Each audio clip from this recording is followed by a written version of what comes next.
দর্শক স্বাগত জানাচ্ছি আমাদের নিয়মিত আয়োজন এখন প্রকাশ অনুষ্ঠানে। গণভোটের রায়কে অস্বীকার করার মধ্য দিয়ে নতুন ফ্যাসিবাদের যাত্রা শুরু হয়েছে। জেনজিরা একজনকে সরিয়ে আরেকজনকে বসানোর জন্য লড়াই করেনি, এমনটা বলেছেন জামায়াতের আমির ডাক্তার শফিকুর রহমান। তাহলে কি আমরা আবারও ফ্যাসিবাদের কবলে পড়তে যাচ্ছি? অন্যদিকে হাসনাত আবদুল্লাহ বলেছেন, সংস্কার থেকে সরে এলে আরেকটি অভ্যুত্থান আসন্ন। সংবিধান ছুঁড়ে ফেলার যে দাবি, সে বিষয়ে সংসদকে সাক্ষী রেখে বিরোধী দলীয় নেতা বলেছেন তারা ছুঁড়ে ফেলার কথা বলেননি। প্রশ্ন হচ্ছে, তাহলে এটা কারা বলছেন? এনসিপি? সংসদে স্বরাষ্ট্রমন্ত্রী বলেছেন, সংবিধানের কখনো সংস্কার হয় না, সংশোধন ও পরিবর্তন রহিতকরণ হয়। গণভোট, জুলাই সনদ আর সংস্কার নিয়ে সংবিধানের যে বিতর্ক তৈরি হয়েছে, সেই বিতর্ক আসলে কোন দিকে গড়াচ্ছে? এমন নানা প্রশ্নের উত্তর খোঁজার চেষ্টা করবো আজ। গোটা আয়োজন জুড়ে আপনাদের সাথে আছি আমি মোস্তফা কামাল স্বপন। স্টুডিওতে আমন্ত্রণ জানিয়েছি, আমার সাথে রয়েছেন রহিন হোসেন পেইন্স, সাবেক সাধারণ সম্পাদক সিপিবি, আছেন সারওয়ার তুষার, যুগ্ম আহ্বায়ক এনসিপি। দুজনকে স্বাগত জানাচ্ছি। আমি একটু শুরুতে তুষার আপনাকে দিয়ে শুরু করতে চাই। সেটি হচ্ছে যে, এটা আমার প্রশ্ন না, একজন সাধারণ মানুষের একটা জিজ্ঞাসা। আমার কথা প্রসঙ্গে আমার সাথে কথা হলো, সে বলল যে শেখ হাসিনার আমলে সংস্কার ইস্যুতে জামাত কখনোই সরব ছিল না, এমনটা তার অভিযোগ। এমন অভিযোগের ভিত্তিতে সে বলল যে সংস্কারের কথা বলেছে বিএনপি ও এনসিপি। তো বিএনপিকে কি আসলে চাপে রাখার জন্য এনসিপিকে ব্যবহার করছে জামায়াত? এমন মন্তব্য তিনি করেছেন। মানে এই মন্তব্যে আসলে আপনার কোনো বক্তব্য আছে? জি, আপনাকে ধন্যবাদ। আমি ওনার প্রতি আমার, যিনি মন্তব্যটা করেছেন তার প্রতি আমার পূর্ণ শ্রদ্ধা সহকারে বলছি, এটা এরকম ভাবাটা ঠিক হবে না যে এনসিপিকে শুধু ব্যবহার করতে চাওয়া যায় এবং ব্যবহার করে ফেলা যায়। নিশ্চিতভাবে এনসিপির নিজস্ব রাজনৈতিক পরিকল্পনা এবং নিজস্ব রাজনৈতিক অভিমুখ আছে, যেটা সে তার মতো করে করবে, এবং অনেক কিছুই রাজনীতিতে স্ট্র্যাটেজিক করতে হয়। এটা আমরা আওয়ামী লীগ আমলেও শুনেছি যে জামায়াত বিএনপিকে ব্যবহার করছে বা বিএনপি জামাতকে ব্যবহার করছে, এই কথাগুলো থাকে। মূল ব্যাপারটা সেটা না। মূল ব্যাপারটা হচ্ছে এই যে, যেটা ওনার মন্তব্যে আরেকটা দিক আছে, যে জামায়াত ইসলাম কখনো আওয়ামী লীগ আমলে সংস্কারের কথা বলেনি। সংস্কারের কথা বাংলাদেশের রাজনৈতিক দলগুলো এই 2020-এর আগে খুব বড় পরিসরে আমরা শুনতে পেতাম না। একটা পর্যায়ে শেষের দিকে এসে অন্যান্য ছোট ছোট রাজনৈতিক দল কিংবা কোনো কোনো সংগঠন, তারা যখন আপনার এই সংস্কারের ব্যাপারটাকে নিয়ে সামনে এনেছে, তখন এটা বিএনপি তার ইশতেহারের মধ্যে, তার বিভিন্ন রাজনৈতিক কর্মসূচির মধ্যে সেটা নিয়ে এসেছে। আপনি দেখবেন যে 2016 সালের বেগম খালেদা জিয়ার যে 30 দফা রাষ্ট্র প্রকল্প, সেটার ব্যাপারে বিএনপি বলে যে ওখানে আমরা সংস্কারের কথা বলেছি।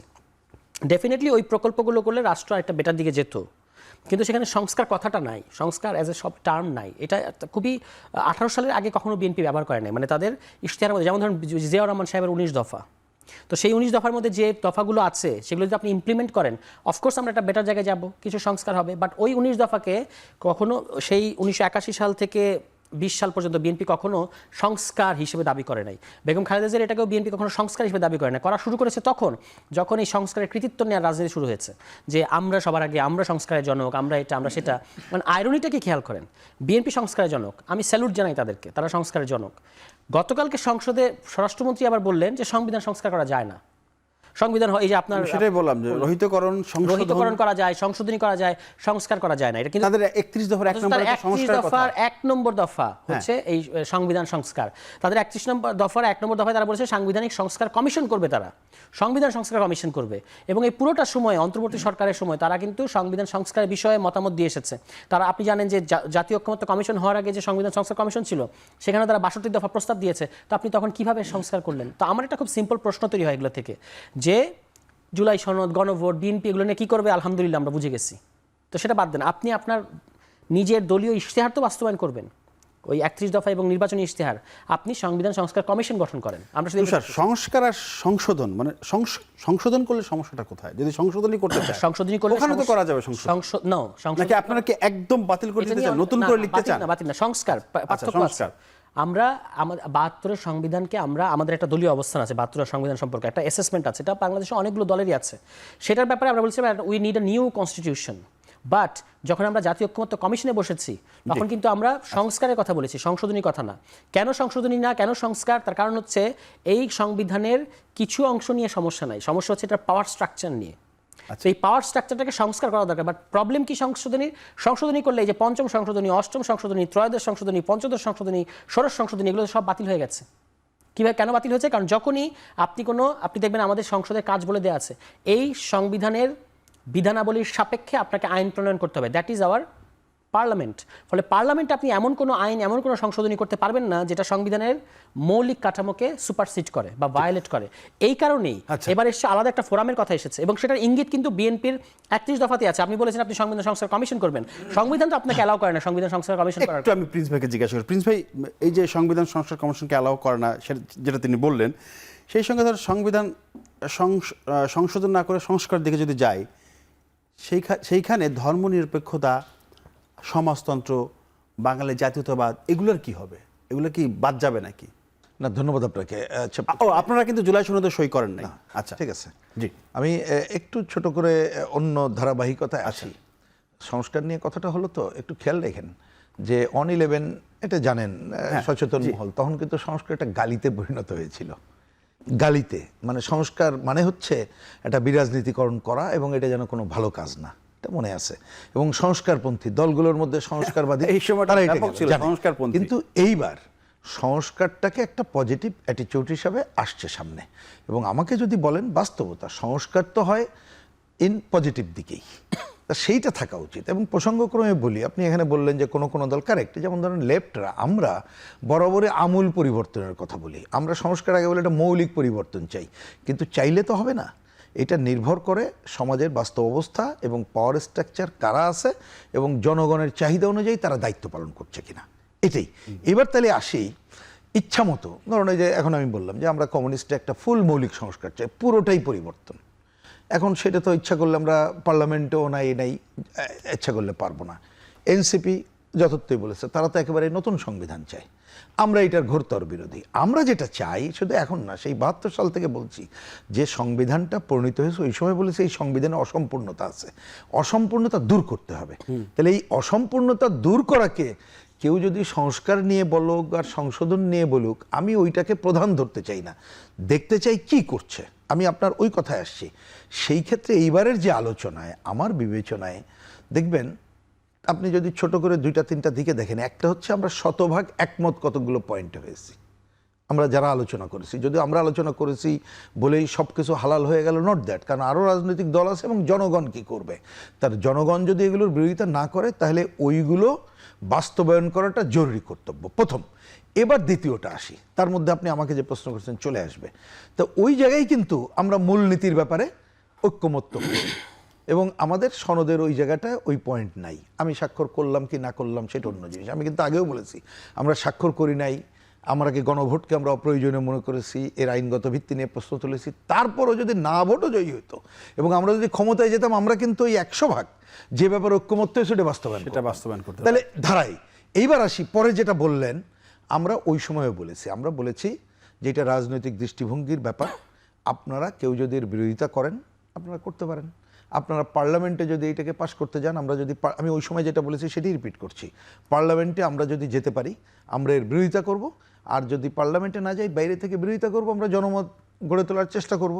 আমি প্রত্যাশা করব যে সরকার, তার মানে আপনার এটা দাঁড়াচ্ছে জুলাই সনদের বিরুদ্ধে না, জেলা সংস্কার বলছি, আমি বলছি 4 মূলনীতির কথা বলেছিলাম। ও আচ্ছা, ওই বিষয়ে আমার পয়েন্ট, আমার প্রধান প্রত্যাশা থাকবে যে ক্ষমতায় যারা আছে তারা শতভাগ ঐক্যমত্যের বিষয়গুলো তারা বাস্তবায়ন করবে। দ্বিতীয়ত, এটা বলে তো তারা থেমে থাকবে না, বা আমি থাকতেও বলি না, এরপরে তাদের দলীয় দৃষ্টিভঙ্গি অনুযায়ী অনেক কিছু প্লাস করতে চাইবে।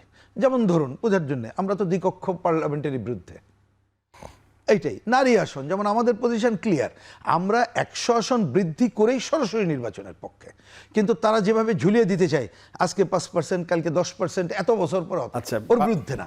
এখন আমি বলছি তাহলে শতভাগটা করবে, আর এই বিষয়গুলো যদি তারা করতে আসে, এর মধ্যে আমরা পলিটিক্যালি সেটা মোকাবেলা করব এবং আমি প্রত্যাশা করব বড় বিতর্কিত বিষয়গুলো তারা হাত দেবে না।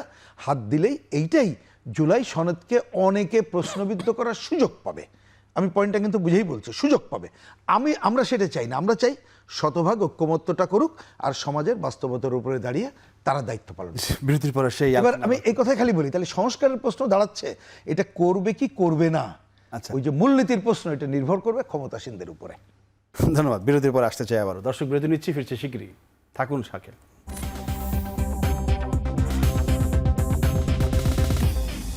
দর্শক, আবারও ফিল্ম আমাদের নিয়মিত আয়োজন এখন প্রকাশ। আমরা আলোচনা করছিলাম সংসদ কাজী, আজকে আমাদের অনুষ্ঠানের নাম দিয়েছি। আমি যেতে চাই তুষার আপনার কাছে, সেটা হচ্ছে যে এটা আপনারা হয়তো বলেছেন, আবার একটু শুনতে চাই যে জুলাই সনদ নিয়ে এখন কিন্তু আপনারা দারুণ সোচ্চার, এটা দেখছি আমরা।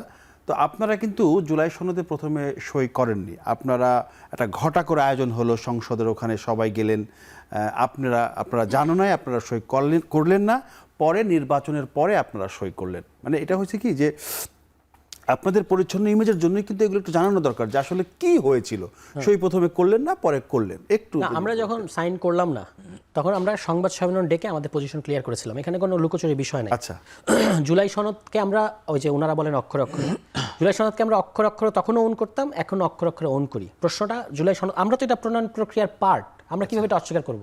আমরা কি ঐক্যমত্য কমিশনে দিনের পর দিন বসে থেকে এটা ব্যাপারে আমাদের ইনপুট দেই নাই? বলছি জুলাই সনদকে আমরা এক মুহূর্তের জন্য ডিজাইন করি নাই, আগেও এখনো করছি না, করার কোনো কারণও নাই। সাইন করি নাই কেন? সাইন করি নাই কারণ আমাদের একটা পয়েন্ট ছিল যে আপনি মানে কিভাবে এটা ইমপ্লিমেন্টেশন হবে।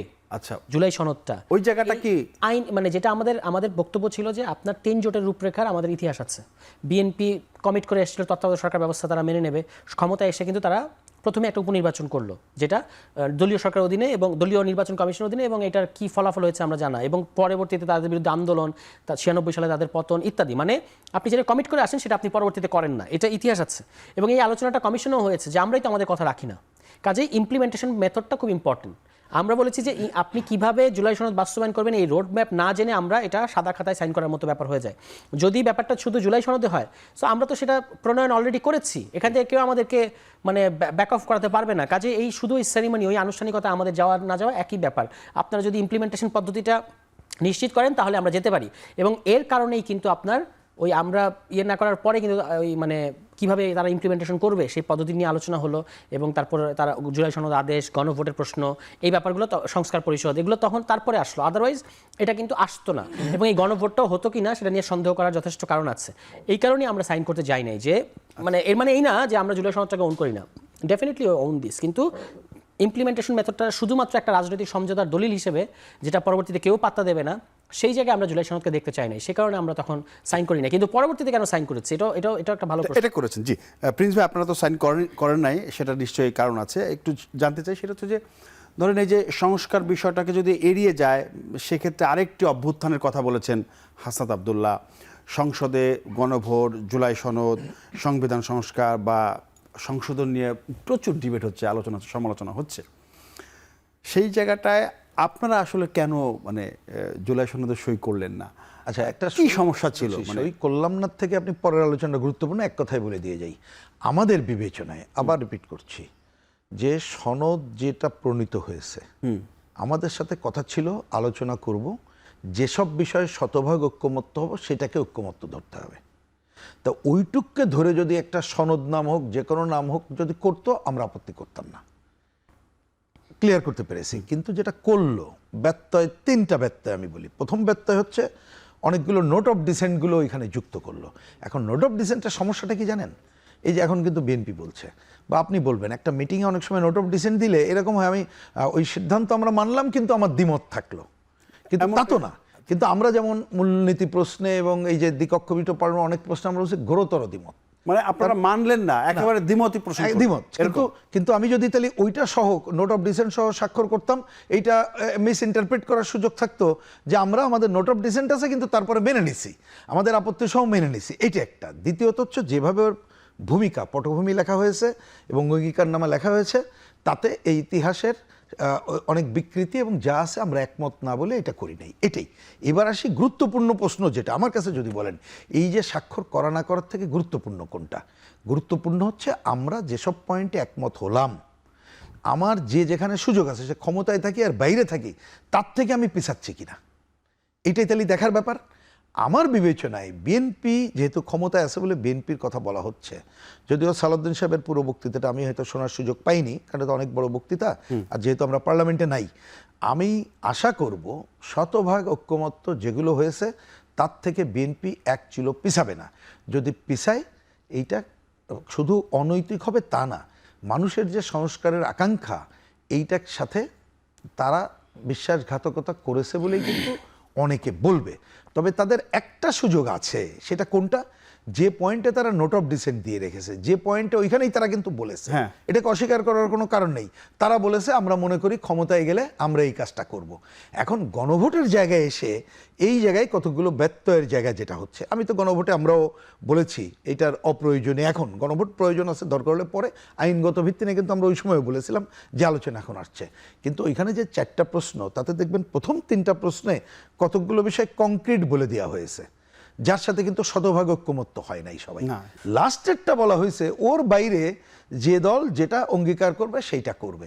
এখন এটা কিভাবে মিনিমাইজ করবে তাদের ব্যাপার, কিন্তু আমার অ্যাপ্রোচ থাকবে সংসদের প্রতি, বিএনপির প্রতি শতভাগ একমত যেটা হয়েছে তার থেকে এক চুলো যেন তারা পিছু না হটে। এইটা হলে এটা রাজনৈতিক অঙ্গীকার বলেন আর সনদ বলেন, যেটাই বলেন তার বরখেলাপ হবে, এইটা যথাযথ হবে না। ধন্যবাদ। বিরতির পরে বাকি আলোচনা করতে চাই। দর্শক, আরেকটা বিরতি নিচ্ছি, ফিরছি শীঘ্রই, সাথেই থাকুন।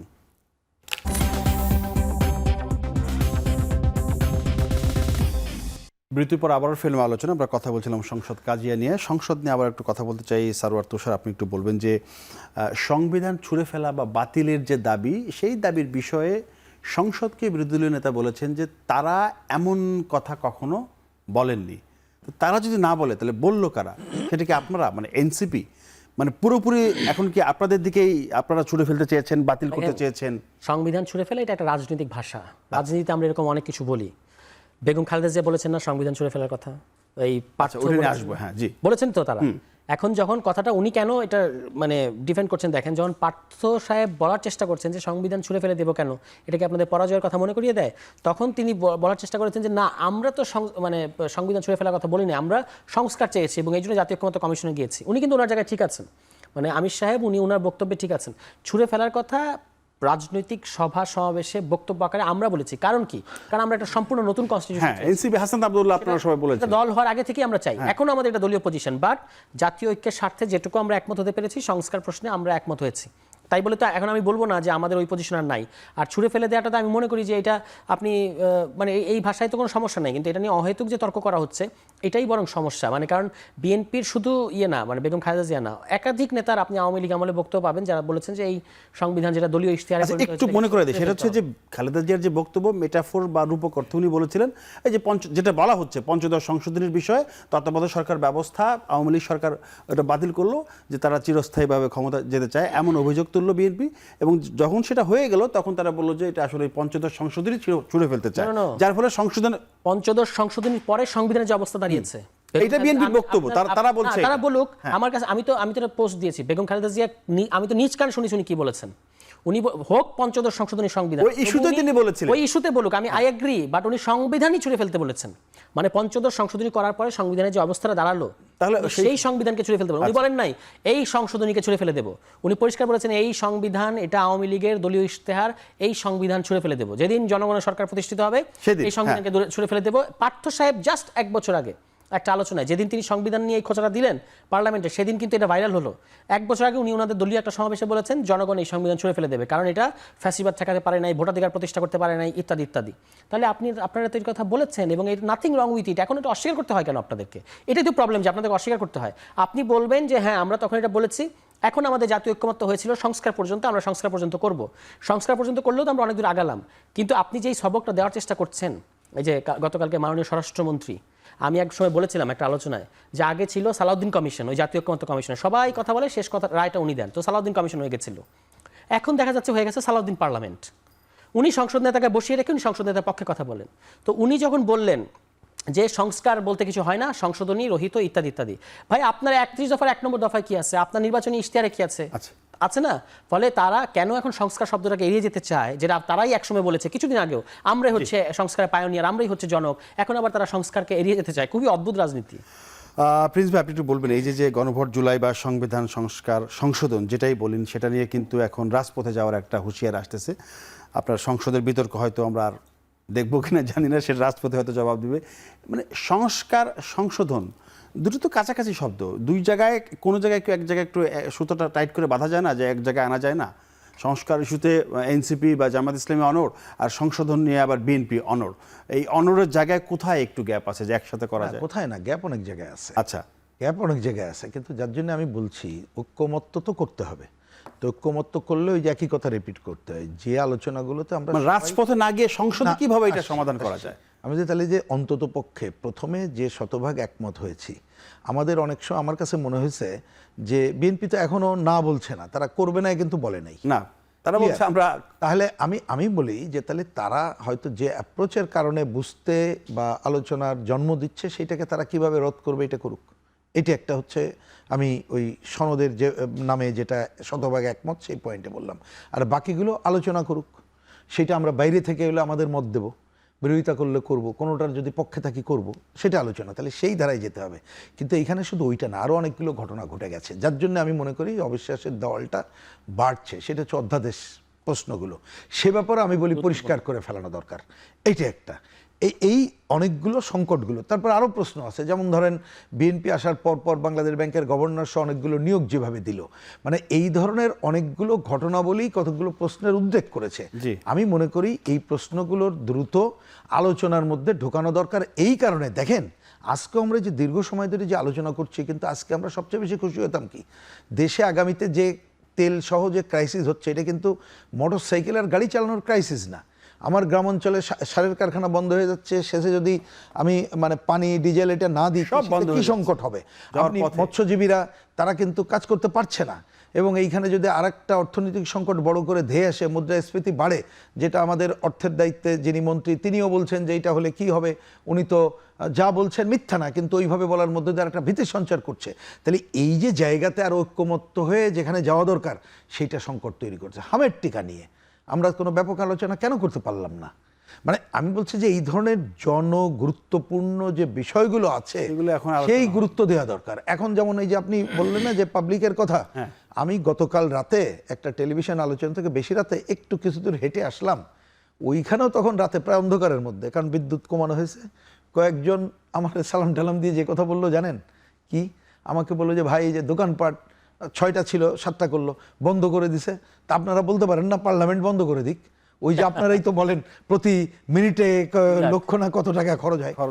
মানুষের পারসেপশনগুলো আপনি খেয়াল করেন, তো এইটাকে তো আপনার মানে কি বলে যে হিসাবের মধ্যে নিতে হবে মানুষের কাজের জন্য। সুতরাং আরেকটা জিনিস বলি, তাহলে সেইটা যদি করি তাহলে হয়তো রাজপথের প্রশ্নটা আমি বলি সংকট তৈরি করার জন্য রাজপথেরটা হইতে পারে। কিন্তু দেখেন রাজপথ বাদ দিয়ে কেউ যদি কথা বলে এটা একটা ভুল, আমরা তা মনে করি না। আপনি এই যে যেভাবে হকার উচ্ছেদ করছেন, এইটা কি এই সময়ের জন্য এটা গ্রহণযোগ্য? আপনি একটা নীতিমালা করেন, আপনি বিকল্প কর্মসংস্থান দেন, ফুটপাথ ঠিক রাখতে হবে, ঠিক আছে, কিন্তু পৃথিবীর সব দেশেই আছে, যতক্ষণ বিকল্প কর্মসংস্থান দিতে পারছেন না এক অংশ তারা থাকবে, চলাচলের জায়গা থাকবে, এবং এইটা কোনো চাঁদাবাজের জন্য থাকবে না, মিউনিসিপ্যালিটি আইনিভাবে দিয়ে তার কাছে চলে যাবে যাতে এটা করতে পারে। তা আপনি এই কাজগুলো যদি না করেন তাহলে খালি ওই যে পার্লামেন্টে বিরোধী দল রাজপথে গেল কি গেল না ওই নিয়ে যেটা রেস্কিউ করতে চান, এই কাজ কিন্তু হবে না। তার মানে মানুষের সংকটে তার জীবন জীবনের উপরে যে আঘাতগুলো আসছে অলরেডি, যেটা কিন্তু হঠাৎ করে না, আমি তাকে বিএনপিকে দায়ী করার জন্য বলছি না, দীর্ঘ ধারাবাহিকতায় আগের কর্তৃত্ববাদী স্বৈরাচারী সরকার আর 18 মাসের ইউনূস সরকার তো আরও খারাপ করে দিয়ে গেছে। আপনি ঋণ থেকে শুরু করে দারিদ্র্য বাড়ানো, কর্মহীনতা করা, মিল কলকারখানা বন্ধ করা, এই জায়গাগুলোতে আপনি যদি পজিটিভলি হাত না দেন তাহলে রাজপথ থেকে দেখবেন আরও রাজপথে জনগণের সংগ্রামটা বাড়বে। বিরতি নিয়ে একটা প্রিন্স ভাই, একটা বিরতি নিচ্ছি, ফিরছি শীঘ্রই, সাথে থাকুন।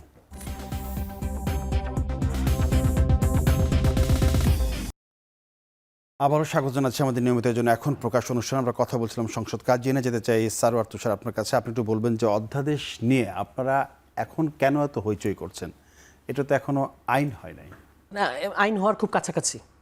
বিশেষ কমিটি 14 সদস্য বিশিষ্ট, যেখানে 11 জন সরকার দলের, তারা কিন্তু তাদের কাজ শেষ করেছে, সুপারিশ দিয়ে দিয়েছে, এবং সেখানে তারা সমস্ত গুরুত্বপূর্ণ অধ্যাদেশকে আসলে বাতিল করে দিচ্ছে।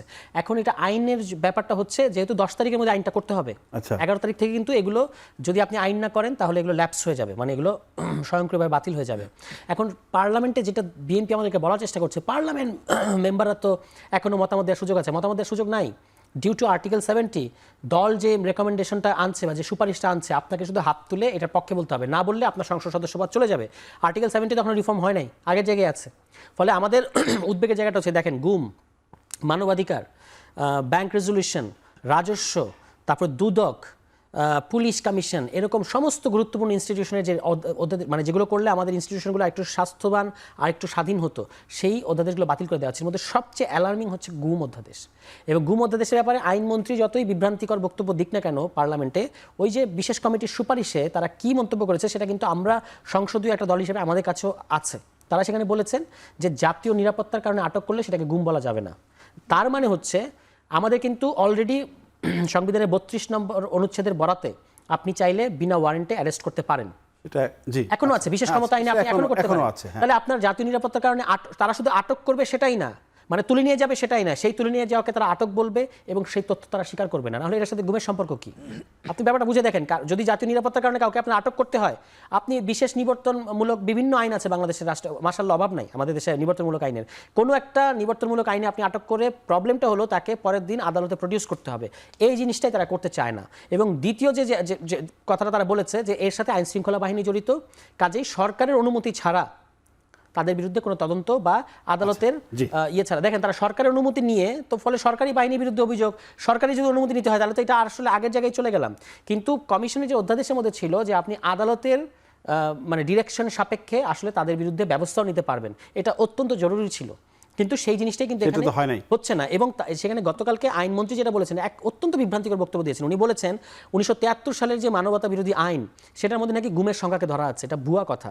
ওখানে বলা আছে যে ওয়াইড স্প্রেড এবং সিস্টেম্যাটিক একটা অপরাধ হিসেবে গুমকে বলা আছে। কিন্তু একটা বিচ্ছিন্ন সুনির্দিষ্ট একটা গুম যদি ঘটে অপরাধ হিসেবে, এটাকে কিন্তু আপনি ওই মানবতা বিরোধী আইনের মধ্য দিয়ে সুরাহা করতে পারবেন না, ওয়ান থিং।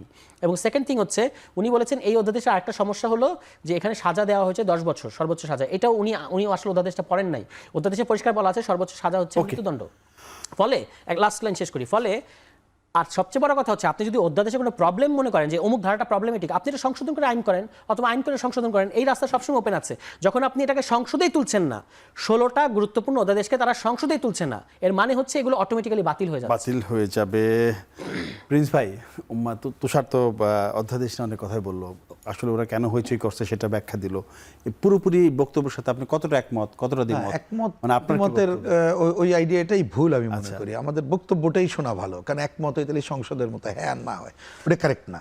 প্রথম কথা একটা খেয়াল করেন, একটা অন্তর্বর্তীকালীন সরকার কতগুলো অধ্যাদেশ জারি করেছে। তো অধ্যাদেশ জারি মানে তো সব হালাল হয়ে যায় না, কতগুলো জিনিস পরবর্তীতে পার্লামেন্টে আইন করতে হয়। আমাদের এখানে একটা বিষয় আছে যে কতগুলো যদি 30 দিনের মধ্যে না করি অটোমেটিক্যালি ল্যাপস হয়ে যায়।